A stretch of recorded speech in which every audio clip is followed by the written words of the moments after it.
সুপ্রিয় দর্শক, এই মুহূর্তের সবথেকে বড় খবর। দর্শক, আর.জি. কর কাণ্ডে মহিলা চিকিৎসকের মৃত্যুর ঘটনায় এবার একেবারে নয়া মোড়। দর্শক, আপনারা সকলেই জানেন এই মহিলা চিকিৎসকের ন্যায্য বিচারের দাবিতে একাধিক রাজনৈতিক সভামঞ্চ থেকে শুরু করে শিক্ষা সংগঠন সকলেই মুখ্যমন্ত্রী মমতা ব্যানার্জির পদত্যাগের দাবি তুলে দিয়েছেন। এইভাবে দলের অন্দরেও কোণঠাসা হচ্ছেন এই আর.জি. কর ইস্যুতে মুখ্যমন্ত্রী মমতা ব্যানার্জি। একের পর এক হেভিওয়েট নেতামন্ত্রীরা যেভাবে মমতা ব্যানার্জির বিরুদ্ধে মুখ খুলছেন তা নিয়ে প্রবল চাপে রয়েছেন মুখ্যমন্ত্রী মমতা ব্যানার্জি।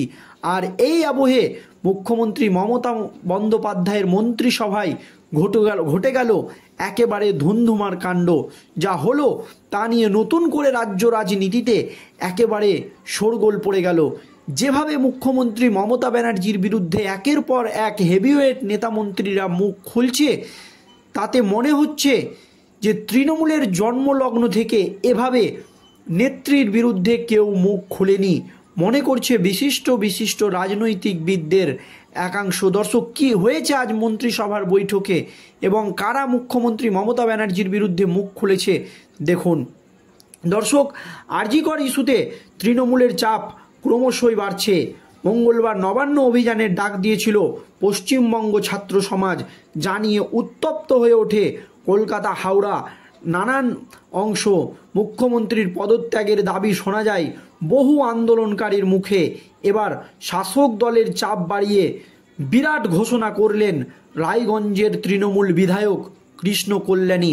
তৃণমূলের হেভিওয়েট বিধায়ক কৃষ্ণ কল্যাণীও একেবারে চাঁচা ছোলা ভাষায় আক্রমণ এবং বিস্ফোরক মন্তব্য করেছেন এবং মুখ্যমন্ত্রী মমতা ব্যানার্জির চিন্তা অনেকটাই তিনি বাড়িয়ে দিয়েছেন। তরুণী চিকিৎসককে ধর্ষণ ও খুনের ঘটনার পর শান্তনু সেন, সুখেন্দু শেখর রায়সহ তৃণমূলের বেশ কয়েকজন হেভিওয়েটের গলায় শোনা গিয়েছে অন্য সুর, জানিয়ে প্রবল চাপে রয়েছেন মুখ্যমন্ত্রী মমতা ব্যানার্জি। আর এবার সেই তালিকায় নাম তুললেন কৃষ্ণ কল্যাণী।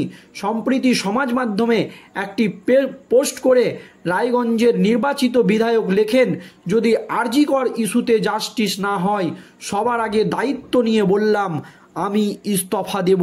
পরিষ্কার জানিয়ে দিয়েছেন তৃণমূলের এই হেভিওয়েট বিধায়ক এবং তিনি এটা নিয়ে একটি টুইটও করেছেন। আর.জি. কর কাণ্ডে নির্যাতিতার ন্যায় বিচার না পেলে কৃষ্ণ কল্যাণীর ইস্তফার কথা ঘোষণা করলেও এই নিয়ে তাকে কটাক্ষ করেছে বিরোধীরা। বিধানসভায় বিজেপির মুখ্য সচেতক শঙ্কর ঘোষ বলেন, ওনাকে পদত্যাগ করতে হবে না, মানুষ জেগে উঠেছে, এমনিতেই এই সরকারের পতন হবে। আর ওনার মতো দলবদলুদের কোনো গ্রহণযোগ্যতা জনসাধারণের মধ্যে নেই, এইসব লিখে সহানুভূতি পাওয়া যায় না। অন্যদিকে কংগ্রেসের জেলা সভাপতি মোহিত সেনগুপ্ত বললেন, তৃণমূলে অনেকের দম বন্ধ হয়ে আসছে, তারা এখন সহানুভূতি পাওয়ার চেষ্টা করছে। আর.জি. করের এই অবস্থা তো আজ নয়, কৃষ্ণ কল্যাণী নিজের দলকে জিজ্ঞেস করা উচিত কেন এমন হলো। আর.জি. কর কাণ্ডে দায় খানিকটা হলেও কৃষ্ণ কল্যাণীর ঘাড়ে বর্তায়। এইভাবে যখন একের পর এক হেভিওয়েট নেতামন্ত্রীরা খোদ তৃণমূলের বিরুদ্ধে মুখ খুলছেন, তখন মুখ্যমন্ত্রীর মন্ত্রিসভায় ঘটে গেল একেবারে বড় সড়ো অঘটন। এই নিয়ে মন্ত্রিসভার বৈঠকে কি বক্তব্য দিয়েছেন মমতা ব্যানার্জি দেখুন। আজ ছিল রাজ্য মন্ত্রিসভার বৈঠক, সেখানে একাধিক মন্ত্রীর কাজে মুখ্যমন্ত্রী মমতা বন্দ্যোপাধ্যায় অসন্তোষ প্রকাশ করেছেন বলে সূত্রের খবর এবং বিস্ফোরক মন্তব্য করেছেন মমতা ব্যানার্জি। রাজ্যের বিরোধী দলনেতা শুভেন্দু অধিকারী দাবি করেন ক্যাবিনেটের মিটিংয়ে তার লোক ছিল, বৈঠক সেরে তারা বৈঠকে আলোচনা হওয়া সব কিছুই জানিয়েছেন বলে দাবি বিরোধী দলনেতা শুভেন্দু অধিকারী।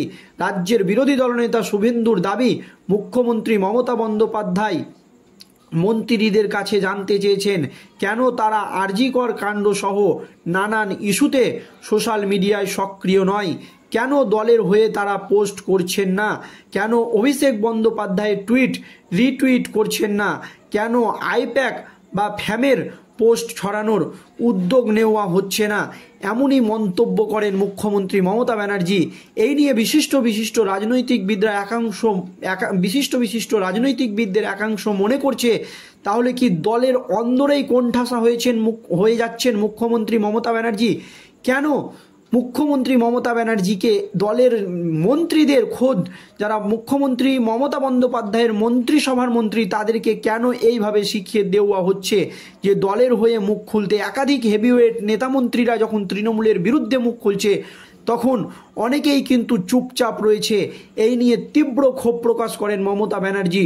সূত্রের খবর, সেচ, পঞ্চায়েত এবং জনস্বাস্থ্য কারিগরি আইন দপ্তরের কাজ নিয়ে ক্ষোভ প্রকাশ করেছেন মুখ্যমন্ত্রী। তিনি বলেন, সাধারণ মানুষের কাজে হ্যাম্পার হচ্ছে, এমন কিছু হলে আমি ছেড়ে কথা বলবো না। আমার কাছে প্রত্যেক জেলার ফিল্ড রিপোর্ট আসছে, আমার কাছে জেলা থেকে ফিল্ড রিপোর্ট আসছে, সবাইকে আমি ভালোভাবে কাজ করতে হবে এ কথা বলে দিচ্ছি। সব মন্ত্রীর উদ্দেশ্যে কড়া বার্তা দেন মুখ্যমন্ত্রী মমতা ব্যানার্জি। সূত্রের খবর, মন্ত্রী পুলক রায়কে মুখ্যমন্ত্রী বলেন, কি করছো তুমি? বর্ধমানে তোমার PHA কাজ নিয়ে অভিযোগ আসছে, রাস্তা খোঁড়া হচ্ছে কিন্তু রাস্তা সারাইয়ের কাজ হচ্ছে না, এমনও অভিযোগ জমা পড়ছে। ঠিকভাবে কাজ করো, এমনই কড়া ধমক দেন বর্ধমানের মন্ত্রীকে। সূত্র মারফত জানা গিয়েছে, আইনমন্ত্রী মলয় ঘটকের কাজ নিয়েও তীব্র অসন্তোষ প্রকাশ করে মুখ্যমন্ত্রী বলেন, আপনি যদি চালাতে না পারেন তাহলে আমি নিয়ে নেব। আইনে কি করছেন? মদ নিয়ে কিছু করতে পারলেন না?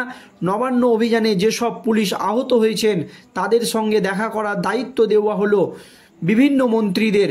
ফিরহাদ হাকিমকে CMRI, শোভনদেব চট্টোপাধ্যায়কে ফর্টিস হাসপাতালে যেতে বলা হয়। ধর্ষণ এবং নারী নির্যাতনের ওপর বিল আনার বিষয়টিও অনুমোদিত হয়। আগামী মাসের প্রথম দিকেই বিধানসভার বিশেষ অধিবেশনে মঙ্গলবার সেই বিল পেশের সম্ভাবনা রয়েছে। রাজ্য পঞ্চায়েত ও সেচ দপ্তরের কাজ এর খতিয়ান দিতে বলেন মুখ্যমন্ত্রী। রাজ্য মন্ত্রিসভার বৈঠকে দুই দপ্তরের কাজের খতিয়ান পেশের নির্দেশ দেওয়া হয়। উড়িষ্যায় বাঙালিদের কিছু সমস্যা হচ্ছে, সেখানে কাজ করতে যাচ্ছে অনেকে, কিন্তু বাংলাদেশি হিসেবে গণ্য করায় তাদের কাজে প্রতিবন্ধকতা হচ্ছে বলে অভিযোগ করেন মুখ্যমন্ত্রী। উড়িষ্যার মুখ্যমন্ত্রীর সঙ্গে কথা বলেছেন। প্রশাসনিক ক্ষেত্রে কথা বলার জন্য স্বরাষ্ট্র সচিবকে দায়িত্ব দেওয়া হয়েছে। প্রায় 700টি শূন্য পদের নিয়োগের সিদ্ধান্ত হয়েছে এই দিনের রাজ্য মন্ত্রিসভার বৈঠকে। তার মধ্যে রাজ্যের অগ্নি নির্বাপক ও জরুরি পরিষেবা দপ্তরের 150টিরও বেশি শূন্য পদ তৈরি। রাজ্য পুলিশের SI পদে প্রায় 500টিরও বেশি শূন্যপদ তৈরির সিদ্ধান্ত হয়েছে। সংখ্যালঘু উন্নয়ন ও স্বরাষ্ট্র দপ্তরের কয়েকটি শূন্যপদ নিয়েও সিদ্ধান্ত হয়েছে মুখ্যমন্ত্রী মমতা ব্যানার্জির এই বৈঠকে। তবে আরজিকর ইস্যুতে কেন হেভিওয়েট মন্ত্রীরা চুপ, তা নিয়ে প্রশ্ন তুলেছেন মুখ্যমন্ত্রী মমতা ব্যানার্জি।